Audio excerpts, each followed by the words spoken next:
दोस्तों नमस्कार, मैं रम्मू सिंह। विंध्य की धरती पर इतिहास लिखने वालों की कहीं कोई कमी नहीं है। आज हम बात करने जा रहे हैं पंजाबी समाज की।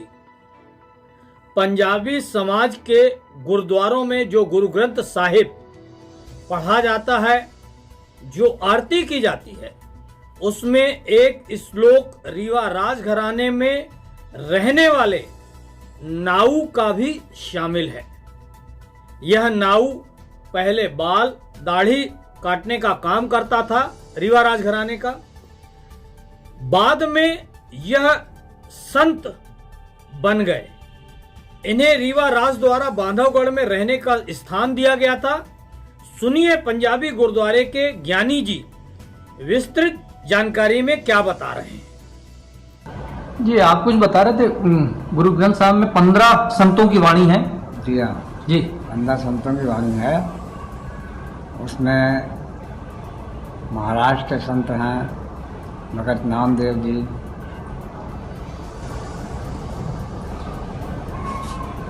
मध्य प्रदेश से मध्य प्रदेश के रीवा के हैं भगत सैन जी, उत्तर प्रदेश के भगत रविदास जी, भगत कबीर जी, भगत रामानंद जी,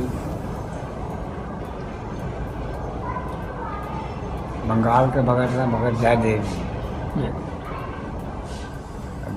बिहार का ही एक भगत है।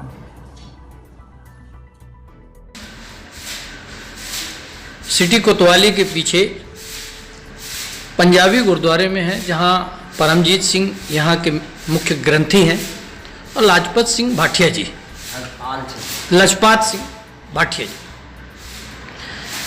आप लोगों से मैं यह जानना चाहता हूँ कि गुरु ग्रंथ साहब में यहाँ की वाणी मतलब किसी ने लिखी है और उसको उसमें शामिल किया गया है, उसके विषय में कुछ डिटेल से बताएं।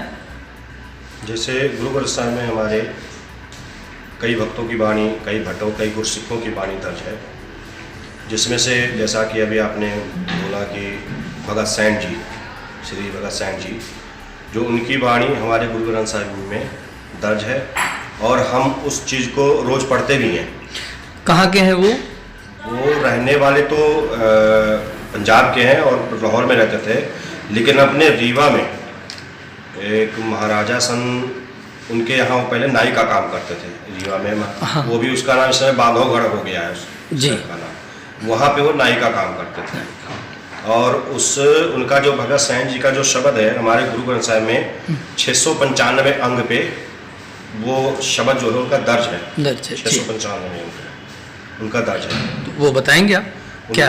उनका शब्द है धूप दीप घृत साज आरती वारने जाऊं कमलापति मंगला हर मंगला नित मंगल राजा राम राय को उत्तम दियरा निर्मल पाती तू ही निरंजन कमला पाती रामा भगत रामानंद जानै पूरन परमानंद बखानै मदन मूरत भय तार गोविंदे सैन भने भज परमानंद। लास्ट में हम लोग के जो ग्रंथ में है जिनका शब्द आता है, जैसे भक्तों की वाणी कबीर जी की वाणी है, तो लास्ट में भगत का नाम दिया जाता है, तो इसमें उनका नाम दिया गया है सैन बने।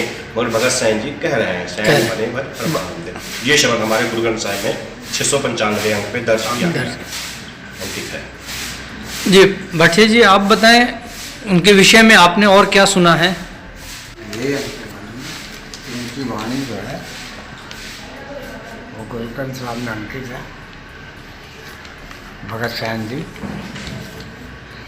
भक्तों की वाणी के अंदर उनकी वाणी दर्ज है गुरु ग्रंथ साहब में।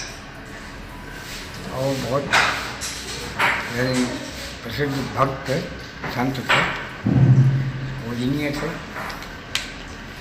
और उनके बारे में कुछ जानते हैं? उनके बारे में जैसा कि मैं पढ़ा हूँ, जो रामानंद के जो 12 शिष्य थे जी, उनमें से एक शिष्य वो भी थे, भगत सैन भी थे। जो रामानंद के 12 शिष्य थे उनके शिष्यों में एक वो भी थे।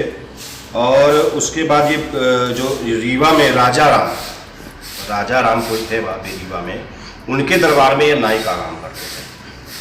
राजा राम के दरबार में नहीं वो नाई का काम करते थे। और इस समय वो नाम उनका बांधवगढ़ करके कुछ है, बांधवगढ़ है ना। हाँ, वहाँ पे वो नाई का काम करते थे रीवा में।